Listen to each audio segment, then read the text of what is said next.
நெக்ஸ்ட்டாக நம்ம என்ன பண்ண போகிறோம்னா கார்லிக். இது எனக்கு மட்டும்ன்றதால நான் கம்மியாக எடுத்துருக்கேன்.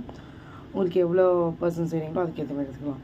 கார்லிக்கு பட்டர் கார்லிக் பன் பண்ண போகிறோம். பட்டரை வந்து நல்லா மெல்ட் பண்ணி வச்சுருக்கோம் பாருங்க. ரூம் டெம்பரேச்சருக்கு வந்ததுக்கப்புறம் பட்டர் இந்த மாதிரி ஆகிடும். இது வந்து நான் சில்லி ஃப்ளேக்ஸ் அப்புறம் கோரியாண்டர் போட்டிருக்கேன். இந்த மாதிரி ஸ்ப்ரெட் வந்து ரெடி பண்ணி வச்சுக்கோங்க. நீங்கள் குட்டி குட்டி பன்ஸ் எடுத்துருக்கேன். டிஃப்ரெண்ட்டாக பண்ணுவோன்னு. ஆக்சுவலாக ப்ரெட்டில் தான் பண்ணுவாங்க.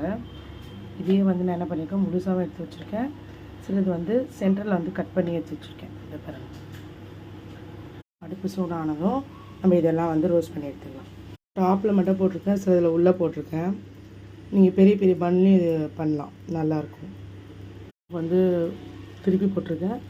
இன்னும் பாதி வந்து மெல்ட் ஆகணும். எல்லாமே ரோஸ்ட் ஆகிடுச்சு. சூப்பர் கார்லிக் பன் ரெடி. சீஸ் கார்லிக் பன். ஸோ கடைசியாக வந்து பிளேட்டிங் பண்ணியாச்சு. சூப்பராக இருக்குது பாருங்கள்.